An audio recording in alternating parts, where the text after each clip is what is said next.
Welcome to Strip Cover Lit, where we squeeze the bigger picture out of literature. I'm Adrian Ford, and we are here for part 2 of a 15-part series as we move room by room through The Shining by Stephen King.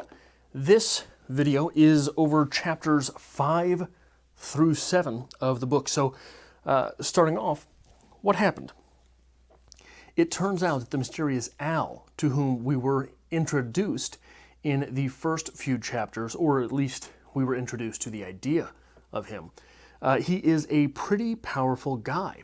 He was born rich and grew into an alcoholic. The alcoholic part of his nature is how he got to know Jack, and how Jack got to know him, and how they got to be the bestest of buddies for life. But it's also why, in the aftermath of this, Al has stuck around. See, there is a story that goes back to one night when Jack and Al had been out drinking heavily, and Al had been driving Jack around in his Jaguar. They were speeding and drunk as all hell, and they came around a bend and ended up running over a bicycle, a kid's bicycle. Now, Jack swears that he felt a child also pass under the car while the bike flipped over it. It is in light of this, and after they hit the bike, they spent hours searching the roadside, couldn't find anything that they had hit besides the bike. In light of this event, both Al and Jack had sworn off the drink, and they had become dependent on one another, seemingly in the aftermath of that, much as they had been friends with one another beforehand. So they often, it seemed, there is a mention that he had gone to see Al more often after they had stopped drinking than even he did beforehand. After this, we get the same series of events, the same scene from Wendy's point of view, the scene of Jack giving up the drink. And it comes to us in a scene that begins post-coital. Wendy is laying in bed, daydreaming, while Jack is dreaming. Jack is asleep because, well, let's be honest. And while she's remembering this course of events, she remembers that in her memories, she is thinking about how she had been just about to ask Jack for a divorce, or at least, if nothing else, tell him she wanted a divorce. And when she raised the idea of having a serious conversation with him, in a tone that was very, very foreign to her, a tone that she was not ready for, he asked her for 1 week, begged and pleaded her, just 1 week, begged and pleaded her in a dead tone. 1 week, give me 1 week, and if at the end of this week you still want to have this talk, we'll have it. But to Wendy's surprise, that week came and went without Jack getting drunk at all, not touching liquor. He had been gone more, but when he returned, he did not smell of alcohol. So she kept pushing off the idea of asking him for the divorce, of raising the idea of divorce, kept pushing it off, and the longer he went without getting drunk, the longer she went without raising that same idea. And it is much to her relief, because she does not want Danny to have to grow up without a father. In this course of events, we learn that Wendy came from a broken home. Wendy was blamed oftentimes by her mother for her father and her mother's divorce. And it seems that there's no real reason for this, except for the fact that her mother is a raving bitch. And she is afraid.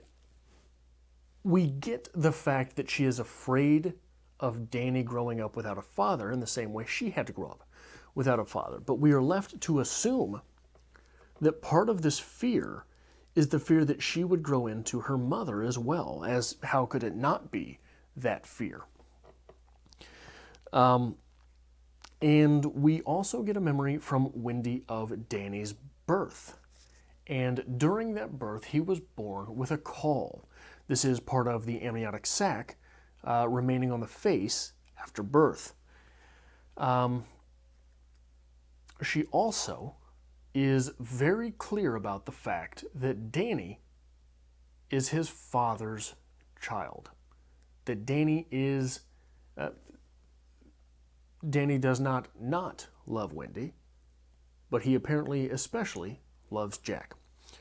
And she claims to not be jealous of this fact, but it would be hard not to have some consternation about that as a parent.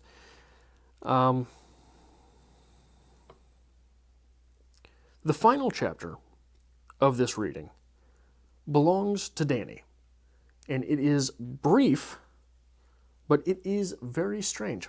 Danny wakes up from the same dream that he had envisioned when he passed out on the front lawn. This dream of his father chasing him and basically telling him to take his medicine. In wake of this, he stares out his window and tries to find Tony, his imaginary friend. But he does not see Tony. What he sees, what he might see, he questions whether or not he sees it, at the end of the street which Danny normally sees Tony, is another large shadow. He is surprisingly unperturbed by this vision. When he returns to bed, it is with visions of red rum dancing in his mind. So there are a lot of things that are, I think, worth at least discussing here. Not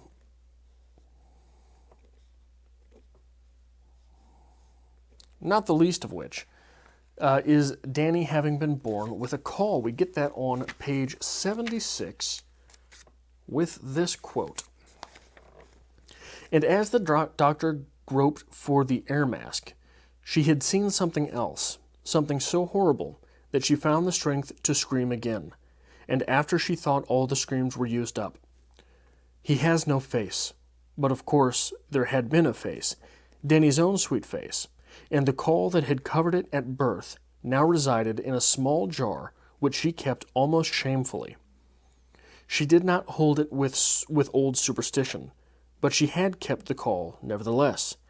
She did not hold with wives' tales, but the boy had been unusual from the first. She did not believe in second sight. Being born with a portion of the amniotic sac remaining on the head is 1 in 80 to 90,000 births. So it's not common, but it's not especially uncommon. And the only thing that I had found this associated with, I didn't do extensive research or anything, but I only found this associated with signs of good luck or with signs that the child was born to be great. There is also some, I think it's Romania, where they associate this with the child growing up to be a vampire. But that's the only sort of spooky indication that I got from briefly looking at things with this mentioned. But it is interesting that King takes that other route. That it is in Stephen King's novel that being born with a caul is indicative of something spooky, is indicative of second sight. One might be able to infer that this is because the baby is born without first sight. And because of that, some second sight is necessitated or oriented within the child's mind. So it is interesting to wonder why that is in the world of Stephen King, that being born with a caul is indicative of second sight. What is second sight? this is, there is some question, at least to this point in the novel, what that means. Because the child has seen visions of the future, which quote unquote do not always come true, but he is also seeing with Tony and the Shadowlands, perhaps visions from the future or the current afterlife. It is maybe sort of one and the same as being in the afterlife. What I am, you shall become. What you are, I was. What I am, you shall become. Right? The afterlife being sort of this all-encompassing time period, especially when you start looking at things in a religious sense. That if one dies to be with God, God is outside of the realm of time and space. So anyone in that afterlife might be unconfined largely by time. So it is perhaps this second sight that is not only visions of things which might be, but things which have been, and things which are outside of time altogether. So there is something to be made of that. We do not have much to go on so far in this novel, but we're certainly left to wonder about the nature of Tony. On 77 and 78, we get this quote. She had stuck with Jack for more than Danny's sake than she would admit in her waking hours, but now, sleeping lightly, she could admit it. Danny had been Jack's for the asking, almost from the first, just as she had been her father's, almost from the first. She couldn't remember Danny ever spitting a bottle on Jack's shirt. Jack could get him to eat after she had given up in disgust. Even when Danny was teething and gave him it gave him visible pain to chew. When Danny had a stomach ache, she would rock him for an hour before he began to quiet.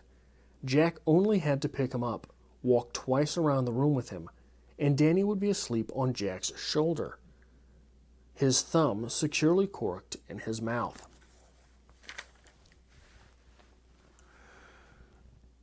So we get the inference not only that Danny is Jack's child, that Jack is Danny's favorite, but also that her father had been her favorite, and she was separated from her father. There is going to be a theme of father, of the father, of fatherdom, of fatherhood in this book. What is to be made from those themes? Quite possibly nothing yet. Quite possibly nothing through the first 7 chapters of this book. But what is to be made of fatherhood, fatherdom, of the father in general? The father, pull up Jordan Peterson, right? The father side of lineage is that through which the order comes. But that is not the case herein. Jack is an alcoholic. Jack is the creative. Jack is unpredictable. Jack is malevolent at times. Jack is crazy, perhaps. Jack is driven to drink. Jack is at home in the drink. There is something to be taken from that. Why is Jack so heavily dependent on alcohol? Why is Jack so heavily dependent on alcohol in order, it seemed, to live lightly? And there is that question of his temper. So he is more prone to being extremely angry when he's drunk. But he's also walking that fine line on having a great time. So where is that balance? Where is that balance lost? And that's just Jack. So I think it's also important to, that's just Jack and Danny. I think it is also important to look a little bit into this relationship between Wendy and her father having been the traveling salesman. And the last time she saw him was when he gave her away at her wedding. Who is to give this bride away? I do, he says. And she is struck with how pale he looks and how tired. And that is, he is the missing order from Wendy's life. Wendy gets the rage and the anger and the abuse from her mother. Her father left the scene. Her father, being order, left the scene. She is left with the emotional side, the creative side of her parental relationship, and that side is abusive to her. The emotional side of her parentage is abusive to her. The order side of her parentage abandoned her. So despite the fact that he was her favorite, he left anyway. There is an important emotional bond there that she has with Danny, being an abandoned child as she is seeing it. She does not want that for her son. So in Jack's abandoning the drink, she is given the opportunity for that fate to not become of Danny. And she's thankful for it. She goes on many times in this in her chapter here about how she does love Jack. But she is willing to not have Jack. She is willing to have that steel, that inner steel, and leave the situation if it gets too bad for her and Danny. And I think that is a connection and a hope on Wendy's behalf that her son will not be raised without a father. That is definitely worth watching moving forward in this novel. The next thing I want to talk about is that fateful night. That fateful night that Jack and Al were driving around and got into an accident. Not only did Danny see this, but I think it's worth looking at what was going on, what it was that prompted their abandoning of the drink. They got into a car wreck by hitting a child's bicycle. That image of a kid's bike, I think, is something worth holding on to moving forward. That image of the kid's bike is being smashed, being crushed, being just run over, is what prompted Jack to give up alcohol. Jack being prompted to drop alcohol is what kept him in his son's life. Being kept in his son's life is directly what led to, and Al giving up alcohol is directly what led to their getting a post at the Overlook Hotel. It was Al that afforded Jack this opportunity. Al, who had also abandoned alcohol. And I think that that is at least worth keeping around in the back of your mind moving forward here. The next thing I'd like to talk about is on 82. One of the last creepy images that we have here is Danny looking out that window. He stood by his window for a minute, an hour, sometime longer, but there was no more. I was a kid that was super into the creepy stuff growing up. Super into those things which go bump in the night, super into things like ghost stories and aliens.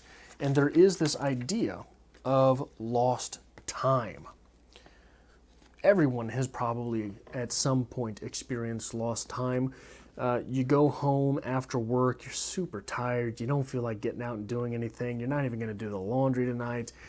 Maybe you turn on the TV, maybe you just sit down and vegetate on the couch. You got off at 5, you got home at 5:30, maybe 5:45, because that damn red light that takes so long to turn. And the next thing you know, it's 9:30 p.m. Where did that time between 5:30 and 9 o'clock go? You don't know. But it feels like 5:30 was just 5 minutes ago. You don't know where those 4 hours went. That is referred to as lost time. It is something that is often associated with alien abduction. It is something that is often associated with individuals who have, quote unquote, been haunted. Not that they have seen a ghost, but people who are haunted. People who, like Darl in As I Lay Dying, have a type of second sight. This type of lost time that is just gone inexplicably. If you've ever experienced it, it is super creepy. But when you learn to associate it with something else, so people who have, people who were quote unquote abducted by aliens often had reported lost time as their first symptom of the event. So they would have lost time, and then they would find this weird mark on their arm, and then they would have weird dreams that were flashbacks to their alien abduction, things like that. People who are haunted often experience lost time, and then they realize around these issues with lost time, these events, these episodes of lost time, weird things happen in coordination. It is after that that they will have terrible nightmares. It is after that that they will have a vision of someone, a loved one who has passed, a prophetic moment, a deja vu, things like that. And when you learn to associate sort of this event like alien abduction or being a haunted person, having a second sight, with lost time, then those events become really creepy. Then those events almost spark a sort of deja vu, which also, if you've ever had a deja vu moment, is super creepy.